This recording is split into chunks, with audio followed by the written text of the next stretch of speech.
Coming up on At Issue, it's a year in review. What were the top local news stories of 2013? Find out as we sit down with JGTC news editor Penny Weaver and our own NewsWatch news director Kelly Runyon. Stay tuned. At Issue starts right now.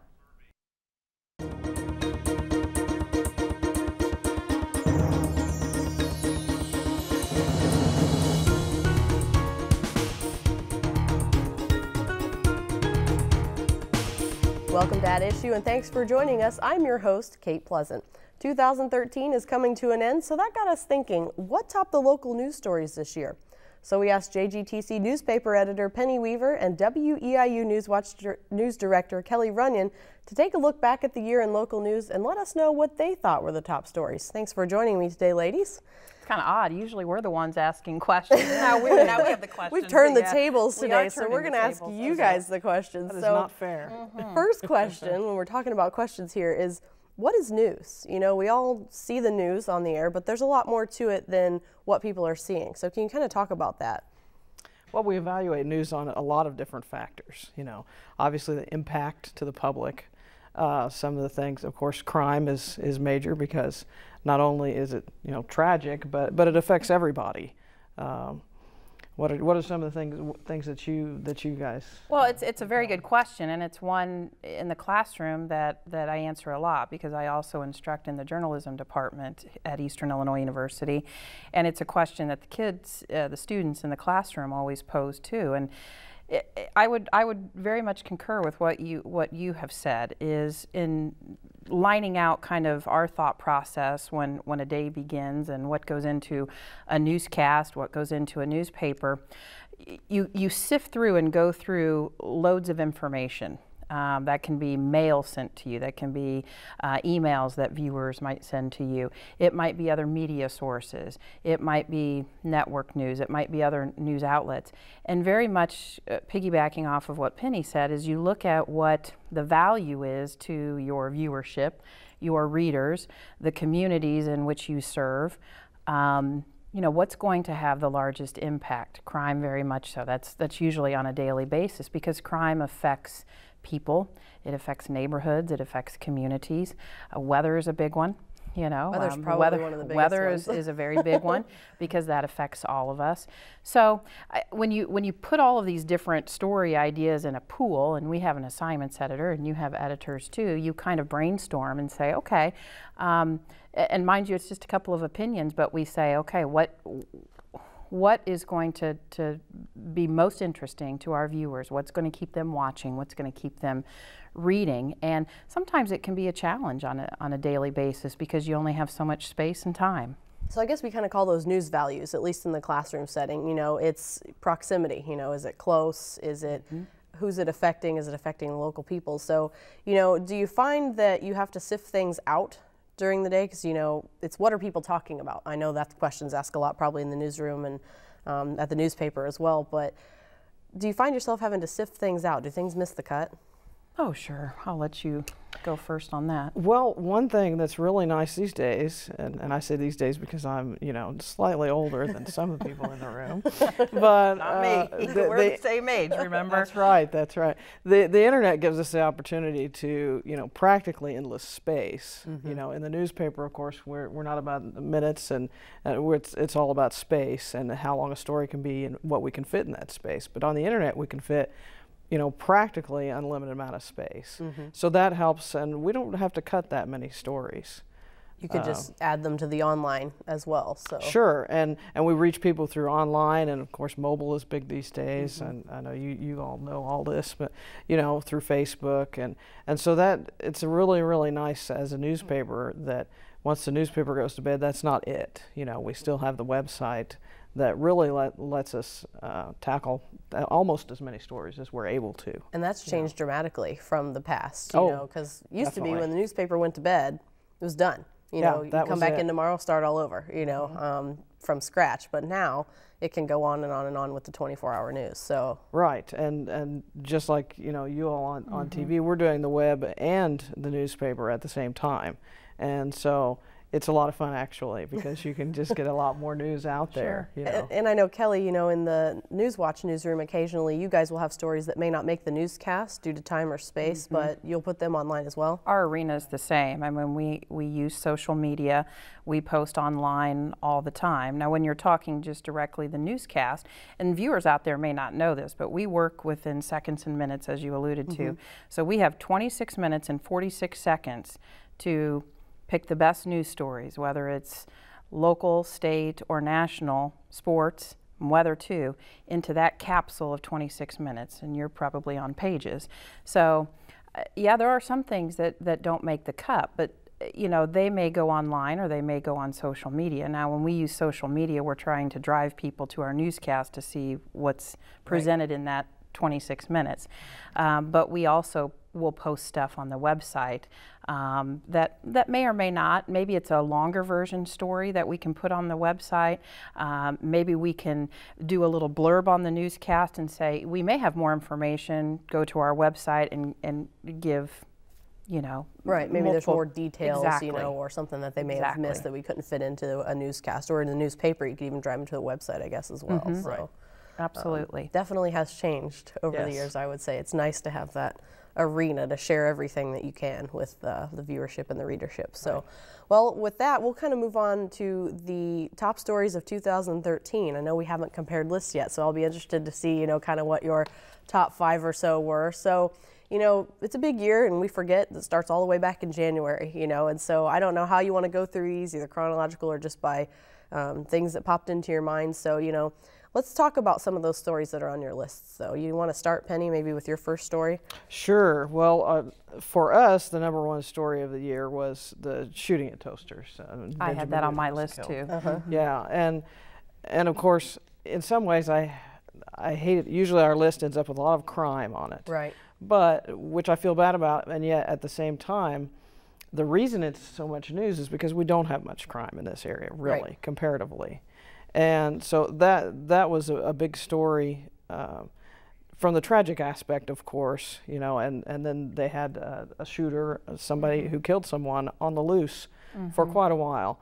But it also turned into some good things in that they had benefits in Ben Newton's name. And that was one of the major stories, and we thought that was probably about our top story for the year that we covered. I would have to agree. You know, when you posed that question to me, what is the top news stories, I had to kind of sit at my desk in silence for a little bit, thinking about, you know, when you look at all the stories that you cover, that's a lot. In a year's time, there is a lot. But I will tell you, the Toaster shooting was, I mean, it was pretty instantaneous. Pops to the top of your mind. Pops to the top of your mind. I'll never forget it. We had received, it happened on a Monday evening, which was strange in and of itself, I think. It was like an early Monday evening, and we probably, like you, received a press release into our newsroom, and it just jumped out at you. It was, you know, an innocent bartender was shot in the face, and the person that allegedly did this was on the run. Police hadn't caught him, and you know, just as it broke the community's heart, the police, you know, they were at their wits' ends too. You know, they were working this case tirelessly, you know, 24/7, and you know, the community didn't know, as you said, if this person was still around, if they were gone, and it ended up that the suspect, according to police, had skipped town and was being spotted in multiple places in the U.S. And when he, according to authorities, was finally cornered, it was in Arkansas. And we had interviewed Police Chief Jeff Branson, and he said it was just like a relief. And he you know, it was just like a ton of bricks had been lifted from his department's shoulders, that what they had believed was the suspect had been cornered. And that situation too, as you could probably pick up the story there, was also very devastating too. It ended up in a shootout with the suspect. Yeah, there was so much in between. You know, he according to the police, he, you know, stole a car here, stole a car there in Missouri, and we assumed he was armed. At the entire time, someone else could have gotten killed or hurt. Right. And so you're kind of on the edge of your seat hoping that the next thing you hear is that he's safely in custody and no one else has been hurt. So it was definitely a big story, and everybody in the area followed it, and we all followed it as closely as we could, and really kept in close contact with the police as soon as they were able to tell us something. Yeah, we were able to, we being reporters from WEIU, were able to talk to some of the authorities in Arkansas not long after the incident involving the suspect concluded. And, you know, it affected so many people in so many different communities on so many different levels. So I would definitely say that that was probably our top news story, because the extensive coverage and the continuous coverage of that story went on for a long time. And what is it like when I mean, that's a big happening for a community like this. I mean, a cold-blooded murder, they don't happen very often, if ever, in this type of community. So what's the plan of action for coverage when something like that happens? I mean, how do you get together and go, what are we going to find out? Who are we going to talk to? I think, you know, any organization, any business, any newsroom can have a plan in place, but every situation is going to be different. You know, you can say, this is what we're going to do when this happens, but, you know, the situations are always changing and always different. In our case, you know, we got together with reporters and videographers and coordinated topics and brainstormed how we were going to cover things. We talked about who we could talk to in this situation. And, you know, when it's an ongoing investigation, police they can't say much. And we as journalists know that. I mean, they don't want to say anything that's going to interfere, hurt, or damage their investigation. So you probably go through the same thing. I was going to say, I assume you guys have the same kinds of things. Definitely, and we don't want them to say anything that jeopardizes the investigation, and we don't want to reveal anything. Right. You know, obviously we get all of our information directly from the police, and sometimes they're frustrated because they don't have anything new, and we are too. Right. And of course everybody's interested and wants to know what's going on as soon as they can. We do a similar thing. We have whoever's beat it is, which reporter, in this case it was Kaylee Ziskowski. She was kind of primarily in charge of keeping in touch with the police, you know. But at the same time, when things came in, you know, at odd hours, it's a team effort. Everybody jumps in and we get the information out as quickly as we can. And then we do more for when we're able to, or when we don't have any new information per se. Then we, you know, are looking into more details, and we learn more about Ben Newton and what kind of person he was, and that really makes it real rather than there was a shooting and someone died. You know, a human being was killed here, and he meant a lot to a lot of people. Yes, he did. And so it's not just a news story; it's people. You know, and it's part of our job to remember that. I was going to say, I think that's a lot of the job sometimes of the media, is to remember that we are talking about people. We're not just talking about stories. Right. And so, you know, do you find that seems to be the natural progression with a lot of these stories? You start with what happened, and then you really delve into who the people are? Oh yes, definitely. And with Ben Newton, he had done so many good things in the community, and so, you know, and they had benefits and kind of in his honor, and that was very important. It's important to the community. It's also important to the family. You know, they've lost someone. It's very precious to them. And so we're not just chasing the ambulance kind of thing. It's a full story. You have to get the entire story, not just perhaps the most exciting or juicy information. The juicy stuff. You know, we're really not about that. We're about the whole picture, and I know you guys do the same thing. Yeah. So what else made your list for 2013?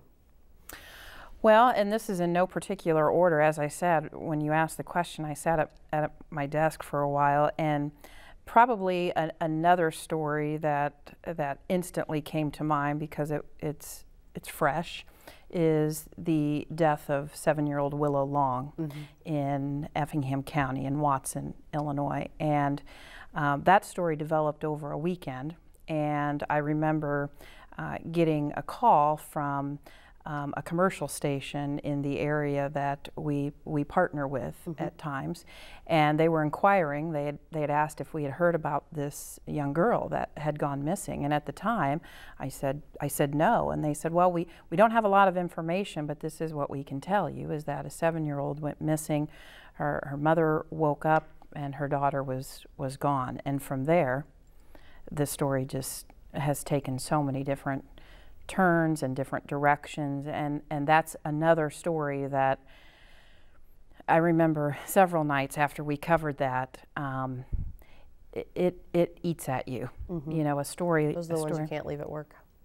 Those are the ones that you can't leave at work and you take home, and when you're driving home, and I have a commute, and you turn off the radio and you think about that, and you think about that little girl and the family and the community. And for those out there that may not know, if you want to pick up the story there, because I know that you covered that story at length too. Yes, I don't believe we covered it as much as you did. Effingham's a little out of the area for us, but gosh, everybody in the region was following that story, was upset, you know. And after, you know, they searched and searched, and then after her body was found, hundreds of volunteers. You know, oh, so many Hundreds. people. I mean, you know, probably upwards of 1,000 volunteers. They had air, ground, water searches. I mean, it was that area was transformed. I mean, it was. I didn't mean to interrupt, but I mean, it was just. It was a massive search effort for this 7-year-old. And people are always so upset when a child is involved because they're so innocent. And we all have children or have children in our lives, and it's very upsetting, and people are very interested to find out what happened and hopefully see that justice is done. Right, and it ended up that she didn't disappear. Currently, her uncle is facing charges in her death. And so that's weaving its way through the court system now, and I believe his trial is in February. It was actually scheduled for the month of December, but obviously a case of this magnitude, attorneys needed more time to gather information and gather materials for the actual trial, which has been moved to February. So, you know, it's just a sad, again, it's just one of those stories that just can't get out of your mind. So I would say that, you know, unfortunately, now we've talked about 2 crimes, and I have other crimes on my list. Those are the stories that people talk about, and those are the stories that hit the hardest. They hit the hardest, like maybe, and that's why they resonate. So, what else is on your list, Penny? Well, talking about something maybe a little bit happier, the GE plant expansion in Mattoon. That was they're going to add. That was announced in August, and they're going to add about 30 new jobs. It's about a $10 million investment. And it wasn't a long-ranging story as far as, you know, covering it day after day like a crime story or something like that. But it's a big impact, and especially when the economy's not very good, to get good news like this, you know, it's even better because there's not a lot of good news like that. So that's one thing that we covered that we thought was worthy of at least our top 10 list for the year. Absolutely. Yeah. Well, you know, again, we talked about how news is what impacts people, and adding 30 jobs in a community the size of Mattoon is going to impact a lot of people. So that has a ripple out effect, definitely worth reporting on. So what else do we have? Well, how about I share some good news? I think that was a good move to weave something in like that, and I'm going to go in the sports direction. I'm a huge sports fan, but a major story that just concluded in Coles County was the run of the Eastern Illinois football team, and what a fantastic season that team, the coaching staff, players. You know, we can mention Eric Laura and Jimmy Garoppolo winning award after award after award and being recognized, including Jimmy Garoppolo winning the 2013 Walter Payton Award. But that team's push, the fans that followed them this year, their OVC championship, their, you know, just so many great things about that team. I think when you talk about captivating a community, you know, that's something that's been rare here at Eastern Illinois, to have a team that so many people can just relate to, get behind. You know, there's always the fans that bleed blue. We all love Eastern sports, you know, when you're here in town, but this has been an exceptional year, I think. So, you know, you guys have covered it just as much as the next guy. So, sure. And then when you get something like that, and people who aren't usually interested in sports get interested and get excited. You know, it's good for the community of EIU, but the wider community too. You know, and it's a lot of fun. It's nice. I flopped news director hats and put on my reporter hats. It's funny how it happened, but I had to run to a different, of course, WEIU is housed on Eastern's campus, and I had to run to a different area of campus, and I ran into one of our news crews out on campus days prior to their big playoff game against Towson. And so the reporter was actually, funny story, was in the restroom at the time, and I ran into the videographer, and I said, how you doing, Cole? And he said, well, we're trying to find fans. Now mind you out there that finals were over, students were heading home, so campus-wide, you know, obviously the staff was here, but the student base, many had left. And I said, no problem. So I'm looking around, and all of a sudden, you know, there were students that came by, there was a faculty member that came by, there was an employee that came by, and I'm like, come on, we need to talk about the Panther football team. And they couldn't stop talking. They're like, this is so exciting for the campus, we're bleeding blue, we're going to the game. Now, we all saw what happened at the game as far as the weather was concerned. We don't have to talk about that. No, we don't talk. But, you know, everybody was like, we don't care that it's going to be freezing and snowing, it's going to be great. I was there. Yeah. You were there. But, you know, that was just a situation where you could stop anybody on the street. You could drive down Lincoln Avenue in Charleston. There were flags up. People were talking. It was just an exciting time for Eastern and that exposure for the campus community. So we covered it for months. We were at press conferences with Coach Babers every week. So that was a good feel-good story. And you know, yes, it wasn't how we wanted it to end, but it was such a great run. So always, it's nice to weave some good news in. But I'm sure, you know, as we get back to our list of year in review, what else made the list? Well, let's see. The methamphetamine ring in Loxa. That was recent, and that was big. Yeah, I had to write it down so I would remember. Between 20 and 30 people, they think, took part. And there were at least 14 people charged in state court and 6 in federal court. So that was it was a huge operation. They think since about 2007, and a couple of the top ringleaders, so to speak, got a number of years in prison. And you know, meth is a big issue in this area. And people seem to think, I think sometimes that it's kind of gone away, but I mean, there's evidence here that clearly it has not. Yeah, so that's been a big